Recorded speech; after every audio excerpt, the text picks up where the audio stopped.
Good morning, Chad. I had a completely different idea about what I wanted to share with you this week. I had already started doing research for the video I had planned out, but then I kind of got addicted to Paternity Court. When I say addicted, I'm not just saying that as a bit. Addiction isn't funny.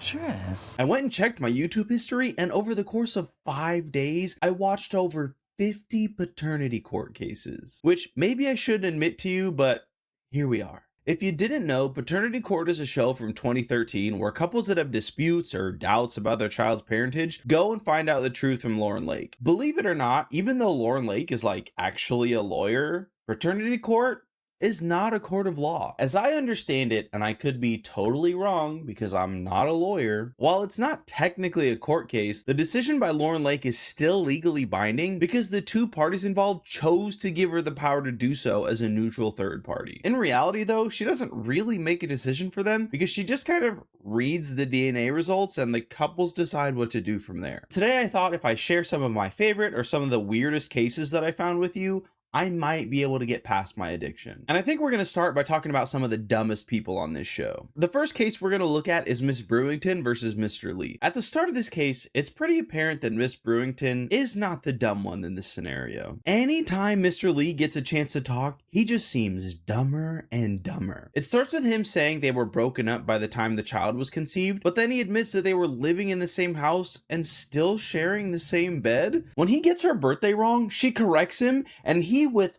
full confidence turns to her and says, "No, I was right." It's not. Our birthday's on the 2nd of February.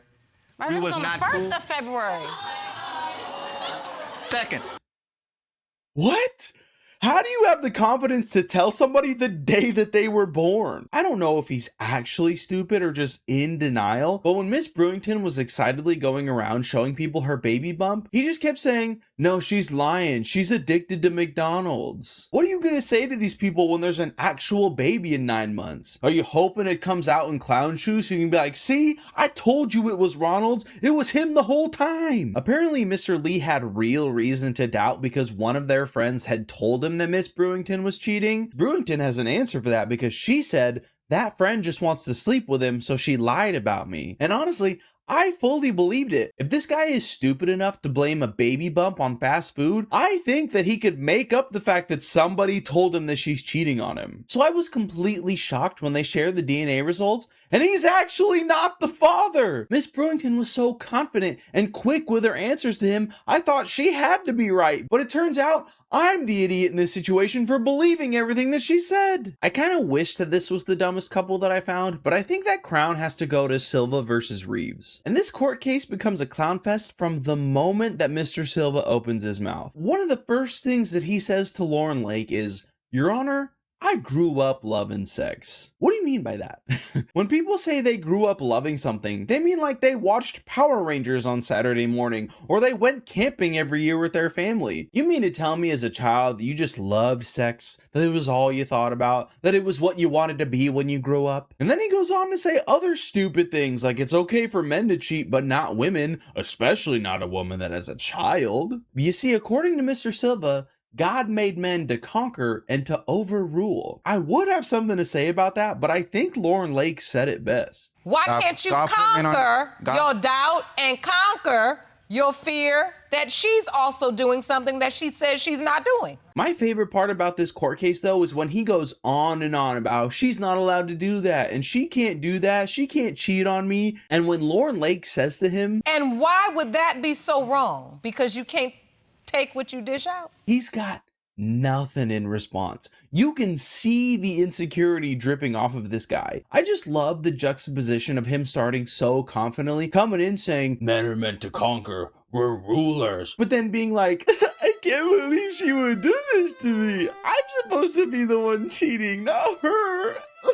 This may be a controversial opinion, but I think Miss Silva is also kind of dumb in this scenario. She says to Lauren Lake, "You see what I deal with every day?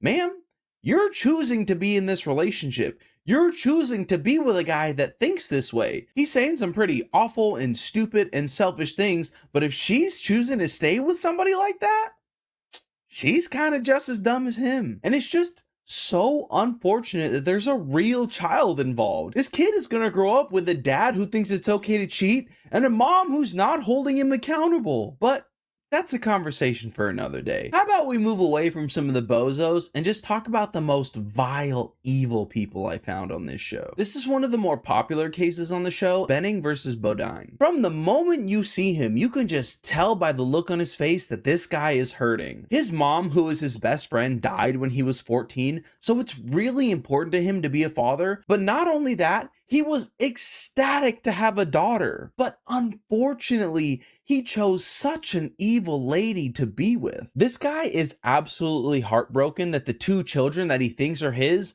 might not be. He found out he might not be the father in the delivery room. Like literally in the hospital. And I received a text telling me that the child that I'm waiting to come isn't mine. And I cannot imagine the emotional toll this took on him. Not only did this lady cheat on him multiple times, Miss Bodine knows how important it is to be a father to him, but according to Mr. Benning, she would constantly throw in his face that the children might not be his. She even admitted to using a DNA test as a threat one time just because she wanted to be vindictive and mean. What you did was not nice!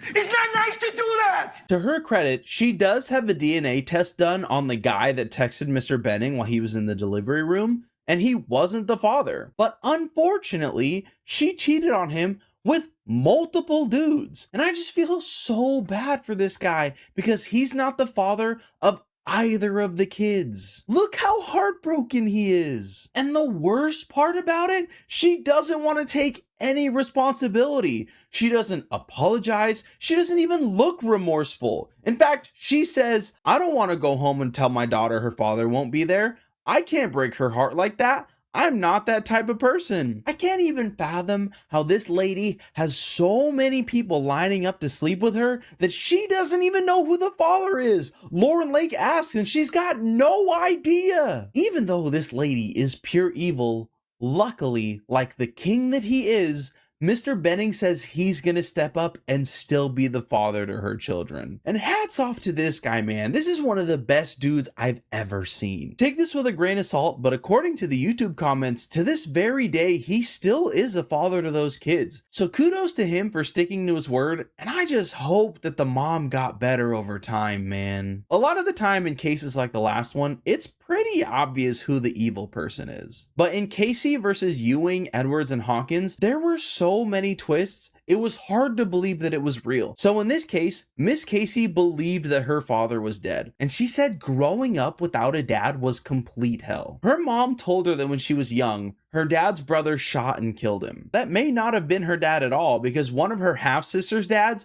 believes that she's his daughter. And the dude seems really genuine. It doesn't seem like he wants to get anything out of it or he's vindictive towards the mom. He just wants to be able to help this heartbroken lady. But it turns out the court was able to find the person that Miss Casey thought was her dad. And Miss Casey is ecstatic and seemingly relieved to hear this news, but I thought there had to be a twist. Surely this was going to be a bad dude who left them and then purposefully hid from them so they couldn't find him.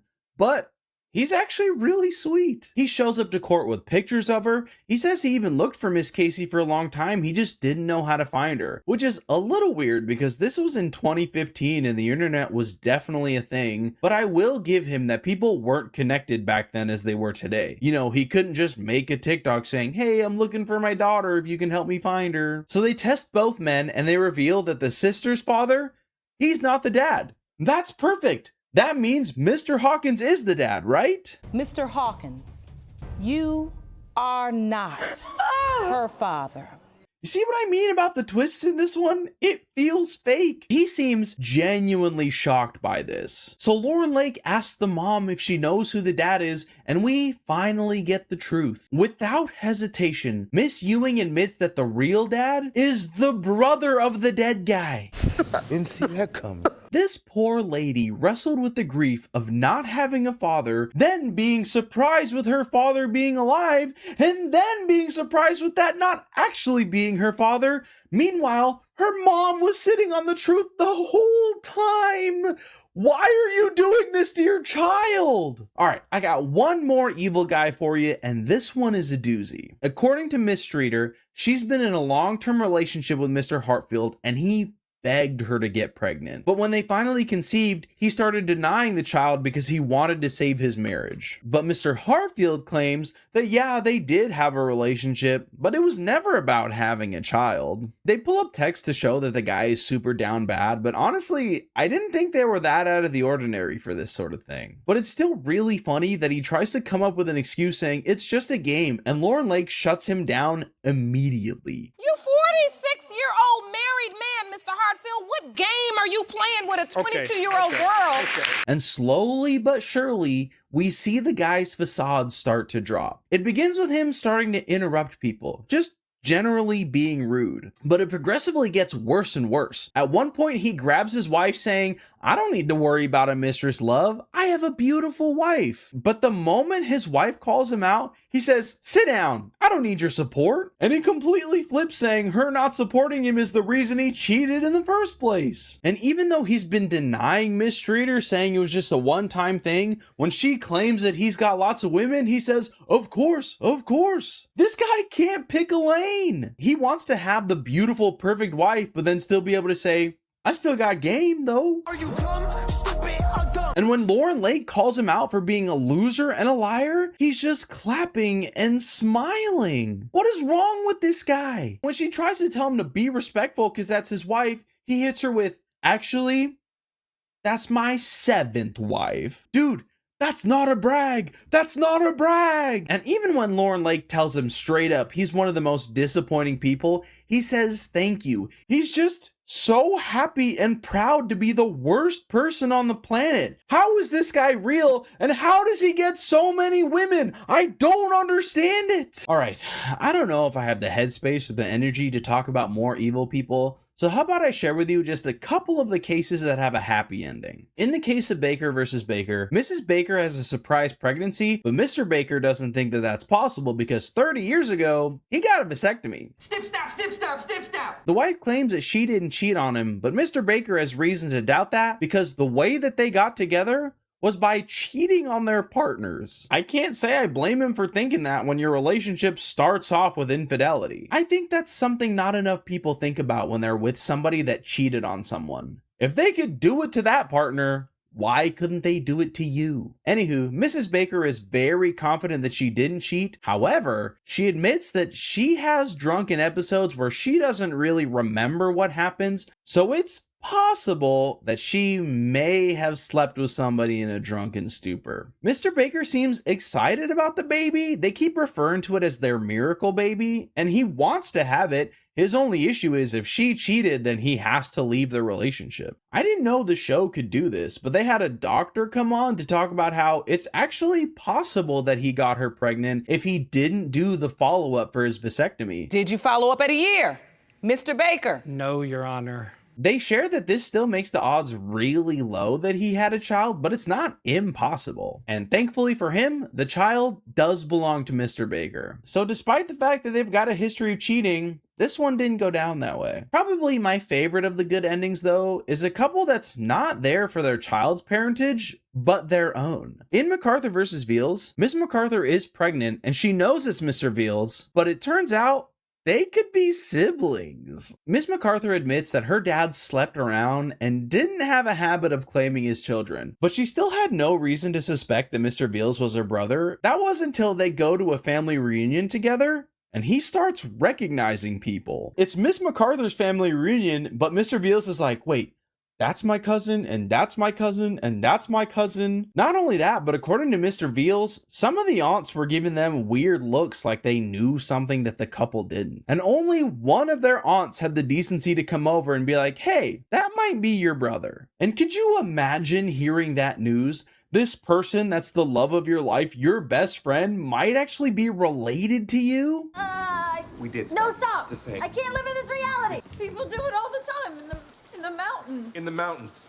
One of the funniest things said in this case is when Miss MacArthur told Lauren Lake that if she knew he was his brother, she wouldn't have done anything with him. But they admit that after the family reunion, when they believed that they could have been related, they were still getting intimate. I don't know, man. If it was me and I found out that could have been my sister, I would have at the very least walked away until we got an answer. I don't think I would have been so down bad that I would have just, well, You might not be. Mr. Veals has a brother come up and say Miss MacArthur should have known that he was her brother because she knows there's a brother out there with a J name. And everybody's like, so she couldn't date anybody whose name starts with a J? Do you know how many J names are out there? I have a J name. I could be her brother for all she knows. Both Miss MacArthur and Mr. Veals seem genuinely heartbroken that they might be siblings. They talk about each other like they're really best friends. Thankfully for everyone in the courtroom, they aren't related, so they're able to keep their happy relationship going and to raise the child together. While I've got a lot more cases that I could talk about, like I said, in the past week I watched nearly 13 hours of this stuff. I think now that I've talked about it, I'm ready to move on. It was a wild journey full of twists and turns, but I don't have any more headroom for this stuff. I feel as though a burden has been lifted off of me, a weight pulled off of my shoulders. Probably not dissimilar to what the people in these court cases are going through. I'm not sure what I have left to say. Would I recommend Paternity Court?